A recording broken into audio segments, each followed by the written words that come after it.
This is not necessary. It's simply saying that you could use a lot of storage if you continue using the program. But for testing purposes, what I have right now, 56, is more than enough. So we're going to continue. And this is just a checklist to make sure that you're meeting the minimum requirements. The main one is the amount of memory I assigned to Kali. As you can see, it has 10 gigabytes of memory because, like I said, the minimum is 8. We're going to click on Next. And we're just going to fill this with my information. So I'm going to put my first name, my last name, company name. We're going to set a username. We'll just set it to Zaid. And we'll put a password. And we're going to click on Next. Now it's just giving you a summary of everything that we said so far. The main thing you want to make sure you do is to uncheck this box so it's already unchecked. If you check it, the program will automatically start after you finish the installation. But like I said, it's a really huge framework and I'd rather start it manually, and I'll show you how to do that later on. So we want to make sure that we do not check this box. We're going to click on Next, and it's going to start installing this framework for us. So I'm going to pause the video and resume once it's installed. Perfect. Now the installation is complete. The only thing that I want to modify right now is, as you can see in here, it's saying that the console is configured to automatically run at startup. I do not want this to happen because, like I said, we're only going to use this in one lecture. Therefore, there is no point of this software starting every time we start our Kali Linux. So I'm going to click on Finish. And what I'm going to do now is disable the auto start of this program of Nexpose. So to do that, we're going to do systemctl disable, and we're going to follow this by the name of the service that we want to disable. And as mentioned in the previous message that we got from the installer, the name of the service is nexposeconsole.service. We're going to hit enter. And as you can see, it's saying that it removed it from the auto start. So now if we reboot our Kali and restart it, the Nexpose console will not be automatically started, which is exactly what we want. So now that we installed Nexpose, let's see how we're going to start it. So I'm going to clear the screen, and starting it is actually very, very simple. First, we're going to navigate to the location where we installed Nexpose. So as we see during the installation wizard, this is installed in OPT, Rapid7, Nexpose. Now, we're going to list the directories in here, and the startup script is stored in this directory. So we're going to navigate to it as well. So we're going to do cd nsc. And if we list all of the files and directories in here, you'll notice that we have a file called nsc.sh. This is the start script for Nexpose. So I'm going to maximize my terminal, and we're going to do / followed by the name of the script that we want to start, which is nsc.sh, and we're going to hit enter. Now, if you read the wizard, it actually said that starting Nexpose could take up to 30 minutes. And in my case, sometimes in other older computers, it took up to 40 minutes to actually initialize this framework. So you want to be very patient with this, let it run, and you want to make sure you have 10 gigs of memory, like I said, and you will know when it's done because you're going to get the URL that you can use to access it. So I'm going to pause it, and we'll resume once it's fully initialized. Perfect. Now, because we don't see any errors and because we see this message telling us that we can actually access Nexpose through this URL, that means everything has started successfully. So we can actually just control and click it to open it in our browser. And as you can see, you're going to get a warning because you're loading this over HTTPS and Nexpose is using a self-signed certificate. So all you have to do is click on Advanced and accept the risk because this is running on our own server, so we know this is fine. And as you can see now, we're getting the login screen. So I'm going to log in using the same information that I used when I installed Nexpose. So my username was Zaid, and the password is what I set it to. Hit enter. And perfect. As you can see, we got the console. Now the first thing it's asking me for is the activation key. You should receive one on your email in your inbox by now. I already have it, and I already have it copied in my clipboard. So I'm just gonna paste it here, and click on Activate Key. Give it some time to activate the key. It actually could take a few minutes again. Now perfect, as you can see, it's saying activation successful. So we're going to click on OK. And that's it. Now the framework is ready to be used. And I'm going to show you how to use it exactly in the next lecture. But like I said, that would be the only lecture that we're going to be using this framework. I'm only showing you how to use it now just to give you an idea of this type of software. But if you can't install it on your computer, that's completely fine because we're not going to be relying on it in the rest of the course.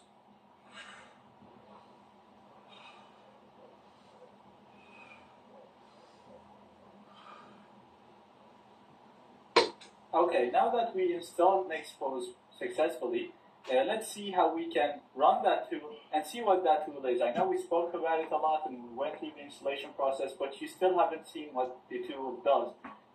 So this is the home page of the tool, and as you can see now, everything is empty.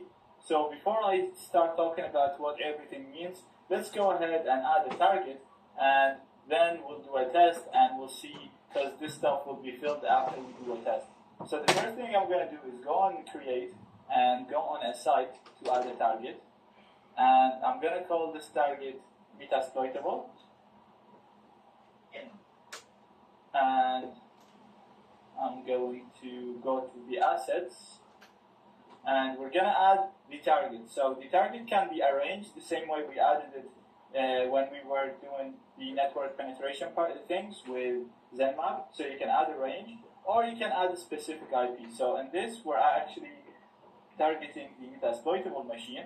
So we're going to add our target, which is 10, 20, 14, 204. Confirm this here. This is our Metasploitable machine. 10, 20, 14, 204. And we're going to add this to a group, and we call that Metasploitable as well. Or we call this test. So this is our group name. Now, in here in the authentication part, if the target uses some sort of authentication, so nobody can access the target unless they need to authenticate with some sort of a service. For example, if it's an FTP service or a web HTTP authentication, a telnet, or an SQL server.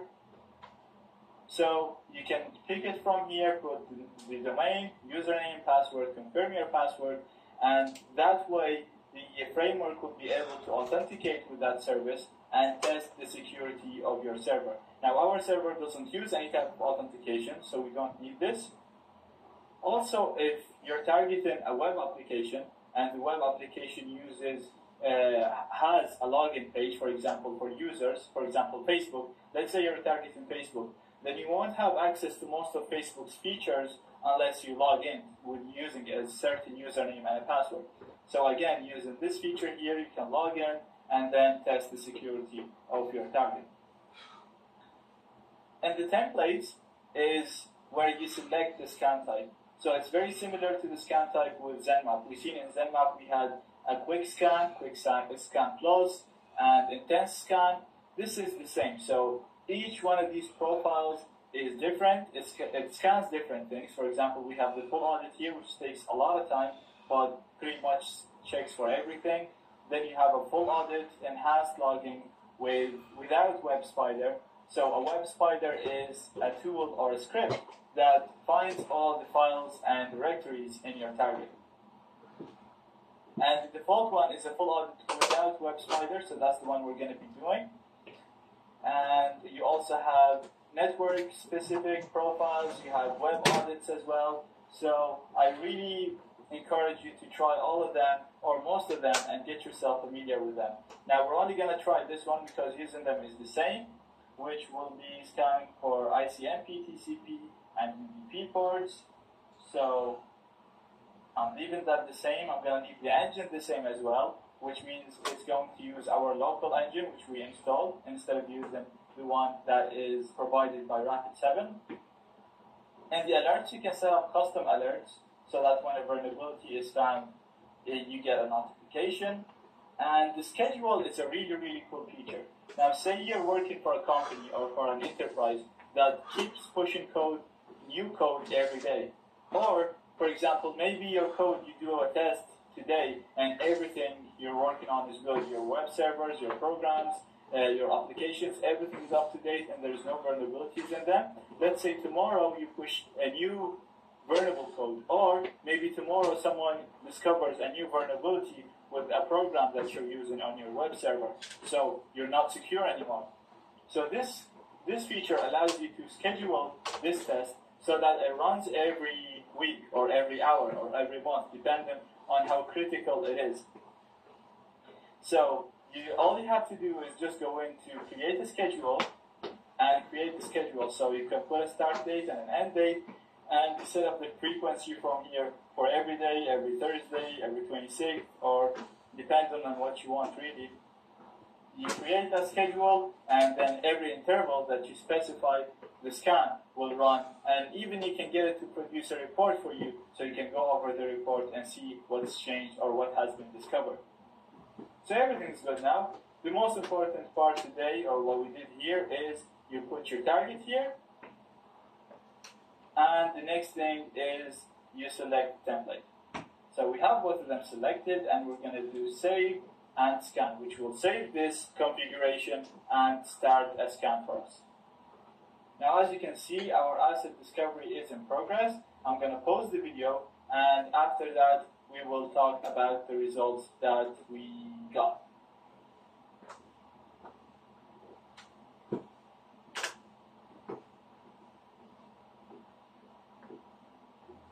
Okay, so my scan is over, and I'm here now at the assets page.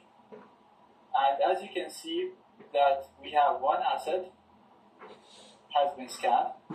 We can see that the asset is running Ubuntu, and the skills that you need to hack into this asset is novice. Now already from this you can see that Nexpose shows so much more information than Metasploit community, and it's a much more advanced vulnerability management framework. We can see that we scanned one target, it's Metasploitable, and the site is global. Let me zoom in.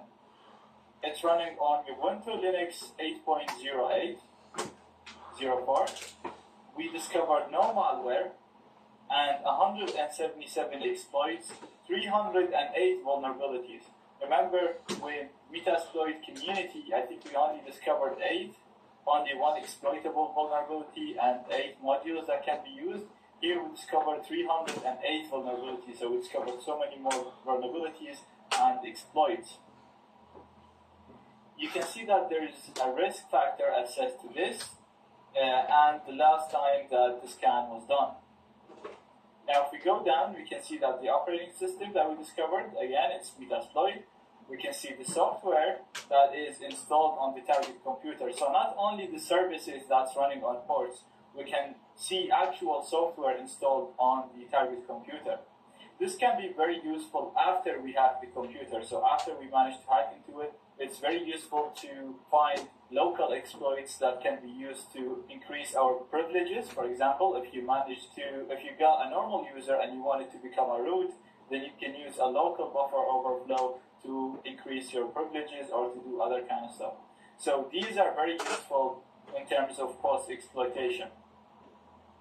If we go down, we'll see the services that's installed on the target computer. Just like Nmap gave it to us, we can see that HTTP is running, DNS, and so on.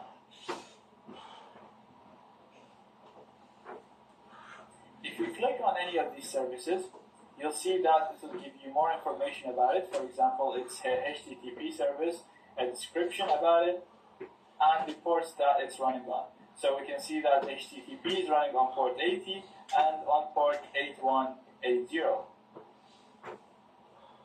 Now let's go up, and if we wanted to have a closer look on the vulnerabilities, we can go to the vulnerabilities page here. And you can see we have a graph here about the vulnerabilities categorized based on their risk factor, and here they're categorized based on the skill level needed in order to exploit these vulnerabilities. And in here, you can see a list of all of them, and we can switch between them using this right here. Again, this, if there's any malware, you'll see it in here. And if there is an exploitation, you'll see it in here. Now, all of the top vulnerabilities here don't have an exploitation using a tool, but they are ordered based on their risk. So these are very risky vulnerabilities, and then as we proceed through them, the risk will be a bit less. So you can see here, it discovered that VNC password is password. So we can go in and try to connect using VNC. Now VNC is a service very similar to remote desktop. Basically, it will show you the desktop, and it will allow you to gain full access to the target computer, just like remote desktop. I'm not going to show you how to do that, very simple. But it's telling you here the password is password. Now it's also telling you that there is a backdoor running, and we use that already. It's telling us that it's running an old version of PHP that can be exploitable. Just an old version, actually. Now let's look at something that can be exploitable. So I'm going to click on this to order them by the exploit. And you can see that all of these have an M logo, which means that they can be exploited using Metasploit. You can see here we have the remote shell service that we use, and there is the rlogin service here that can be used as well that we already had a look on. So let's click on something that we haven't seen before. And here you can see a description of this vulnerability. Again, you can see the port that it's running on, and you can see why it thinks that this particular target is vulnerable to this exploit. If you go down, it will show you how you can exploit it. So there is 3 different modules that can be used to exploit it. But it doesn't really have to exploit it. Sometimes you just see modules that can be used to verify the existence of this exploit. But basically these are modules associated with it. And if we click on this, it will take us to the Rapid7 page that we always used to see when we Google stuff. And we see the module name, where we can just copy and paste it in Metasploit and show the options and then use this exploit the same way that we've seen it in previous videos. Again, when you go down, you'll see references to this particular exploit. And at the bottom, it will show you the solution on how you can fix this exploit. So for this one, all you need to do is just change the administrator password and not use the default configuration. Another useful thing is the reports. So this framework allows you to generate reports for each scan that you do. And there is different types of templates for the report. So if you go on create report, you can see that there is an audit report that contains a lot of information, detailed information for the programmers or for the technical people. Or you can use an executive report, which has less information, and it's made for the managers or for the top level people that don't have much experience with technical stuff. You can select any template you want, call it anything. So I'm going to call this Metasploitable or Metasploit. And you select the format that you want, so it's set to PDF here. Then I'm going to select the target scan that I want to generate a report for, and I selected my Metasploitable. And then you save and run the report to generate the report. You can also get this to generate reports automatically every time, because as I showed you, you can schedule reports, you can schedule scans, and you can also schedule an automatic report after each time a scan is done. So for example, if you're scanning every week, you can also generate a report every week, every time that scan is done. Then let me just download the report and show you what it looks like. As you can see, it has the date, it has the title, it has all the exploits that have been found, but this is the executive report, so it has small details about the exploits and more graphical stuff to show the executives the risks that has been found and how critical they are. So as you can see, Nexpose shows you much more detail, and it's much more advanced. It's directed towards bigger companies, bigger infrastructures, where you need to always make sure everything is up to date and everything is installed and does not have any exploits.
In the previous lectures, we learned the basic methodology of server-side attacks.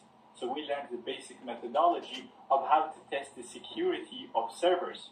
We learned how to do that manually, and then we learned how to do it with an expose using tools. So before moving to the next section, which is the client-side attacks, I want to spend one more lecture just reflecting over everything that we've done so far and just going over the steps that we use in order to discover and exploit vulnerabilities in servers. Because testing the security of servers or running server-side attacks is more or less always the same. Let me show you what I mean. So we're always going to have to start by discovering information about our target. And we're going to do that by discovering the open ports and the running services, and we're going to do that using Nmap, as we shown earlier. Then, once we have a list of all of these servers and the running services, as we can see in here, for each one of these entries, so for each one of these ports and for each one of these services, we're going to go ahead and search for vulnerabilities. And we're going to do that using Google and using websites such as ExploitDB and so on. We're going to look for vulnerabilities in these services. If we do find vulnerabilities, we're going to see if they are exploitable, because sometimes the exploitation might not be public. And if it is, we're going to try to exploit it or verify this vulnerability. And once done, we're going to write a note of it in our report, and we will talk about pen test reports at the end of the course. So as you can see, the steps are always the same. You're always going to use Nmap to discover the open ports and the running services. You're always going to look for vulnerabilities in each one of these services using Google or other vulnerability websites like ExploitDB.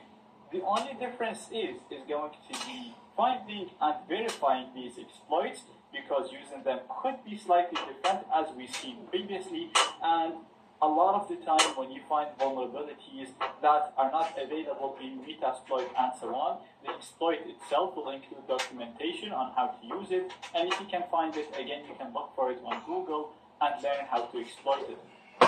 So although it looks very simple, this is really always going to be the methodology that we use when approaching server-side attacks. And this will always be the basic steps you'll use in CTFs, such as Hack the Box and Try Hack Me. You'll always start with an Nmap scan. You're always going to try to discover vulnerabilities, search for them, try to exploit them, and verify your findings. So although it sounds very simple, I just wanted to make one more lecture just so that you know and so that it's clear that it's really as simple as this, and the only things that could be different are the exploits themselves, which you might have to do a bit of research to learn how to exploit them, but there is no way for me to cover all possible exploits. There's literally thousands and thousands of exploits. What I'm trying to do here is just teach you how to actually search for exploits and exploit them yourself, or search for information and apply it yourself, and give you the basic proper methodology of how to approach server-side attacks. Now, if you go throughout the whole list of the ports and services that you discovered, and you could not discover any vulnerabilities, then the only hope for you is to actually try client-side attacks. And this is what we're going to cover in the next section.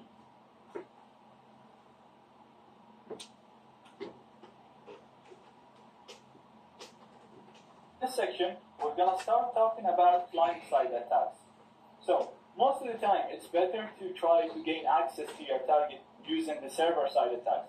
So, try to find exploits in the operating system and in the applications installed. If you tried that and it didn't work, or if your target is hidden behind an IP, so if the target person is not in the same server as us, on the same network as us, and if the target person is using a network, so if you ping their IP, you won't be able to reach it because they're hidden behind the router or behind the network, then your next resort is going to be the client-side attacks.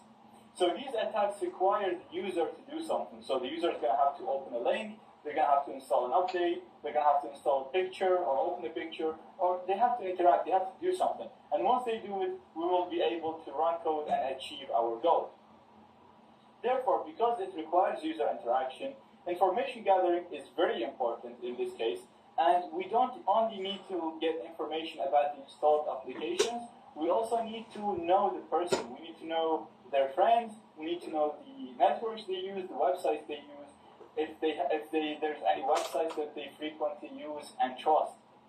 Therefore, the information gathering section in here is going to be focused on the person rather than focused on the applications and on the operating system.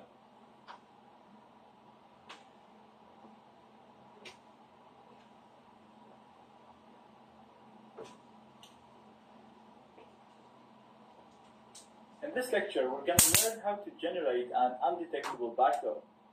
A backdoor is just a file that, when executed on the target computer, it will give us full access to that computer. So it will basically allow us to hack it and do anything that we want on that computer. There's a number of ways to generate backdoors, and what we're interested in is to generate a backdoor that is not detectable by antivirus programs. Now, this is not very hard to achieve, as you'll see, and we're going to do this using a tool called Veil Framework. Now, first of all, we're going to have to install this framework. There is an installation script in the resources of this lecture that you can use to automatically install it and configure it properly. I already have it downloaded right here in my downloads. As you can see right here, it's called Install Veil. So I'm simply going to open up my terminal, and I'm going to navigate to my downloads using the cd command. So cd downloads. And if we do ls, we can see this file right here, the installation script. By the way, feel free to double click it and see the contents of it. It simply has a number of commands to install dependencies, download Veil, and configure it properly. So to run this script, first of all, we have to change its permissions to an executable. And to do that, we're going to use the chmod command. We're going to do +x to add executable permissions. And the file that we need to add executable permissions to is this file right here. This file right here, it's called install veil. So basically, using the chmod command to change permissions, we're adding executable permissions to this specific file. We're going to hit enter, and the commands run with no errors. That means the command got executed properly. So if we do ls again to list files, you'll see the file listed in green, meaning it is an executable. And to run an executable in Linux, we always do // followed by the executable name. So I'm just going to type in tab to autocomplete, and we have the name right here. So we're simply running this file as an executable by adding // to it, and I'm going to hit enter to run it. I'm going to maximize this, and you want to give this its time. You want to make sure that you have internet access, because as I said, it's going to download Veil and install it. And Veil is a huge framework. That's why I actually didn't include it in the custom image, because it's really, really big. So you want to give it its time. Make sure you have stable internet connection so it's able to download and install everything. And if you face any issues, just take a screenshot of the error, post it in the Q&A or in the forums, and we will be happy to help you. Now I'm going to pause this video, and we'll resume once the installation is complete. Now you might get this message during the installation asking you if it should automatically restart services during the upgrade and during the install. We're going to navigate with the left arrow, hover over the yes, and hit the enter key on the keyboard to say yes and continue the installation. Now during the installation, you might actually get messages on the terminal telling you to go through a prompt and click next, next, next. Ignore them. You don't need to do anything. The script will do everything for you. So you literally need to just wait for it to do everything, and that's about it. Perfect. Now the installation is complete. I'm just going to clear the screen, and if we just type the tool name, VEIL, hit enter, you'll see that the program will run with no issues at all. Now, in the next lectures, I'm going to show you how to use this program to generate undetectable backdoors that can be used to hack Windows computers.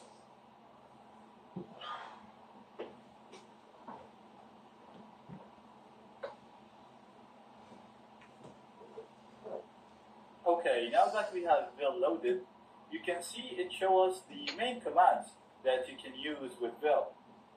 So the first command is you can do exit to exit. You can do info to get information about a specific tool. You can do list to list the available tools. You can do update to update will, and this is very, very important because you always want to be up to date when it comes to bypassing antivirus programs. And then you can do use to use a tool. Now, let's start using will evasion. And as we do it, it's going to become so easy and you'll be able to understand it more. Now, will has two main tools. And if we do list, you'll be able to see them. So we have the first one, which is the one that we're interested in, which is called evasion. And that's the one that generates undetectable backdoors for us. And then there's the second one, which is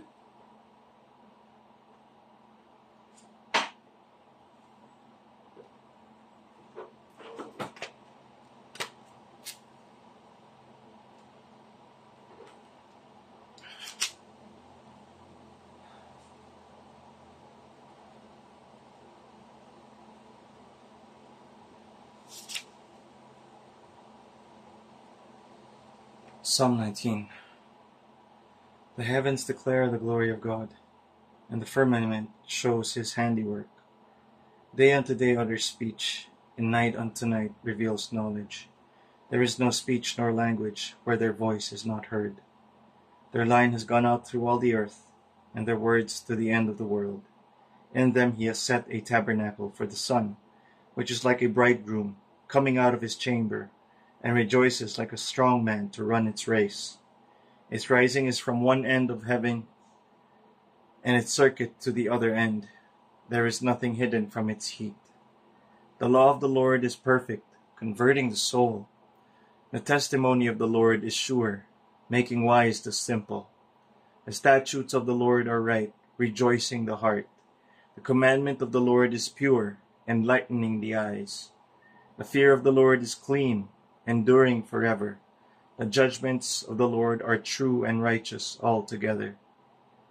More to be desired are they than gold, yea, than much fine gold, sweeter also than honey and the honeycomb. Moreover, by them your servant is warned, and in keeping them there is great reward. Who can understand his errors? Cleanse me from secret faults. Keep back your servant also from presumptuous sins. Let them not have dominion over me. Then I shall be blameless, and I shall be innocent of great transgression. Let the words of my mouth and the meditation of my heart be acceptable in your sight, O Lord, my strength and my Redeemer.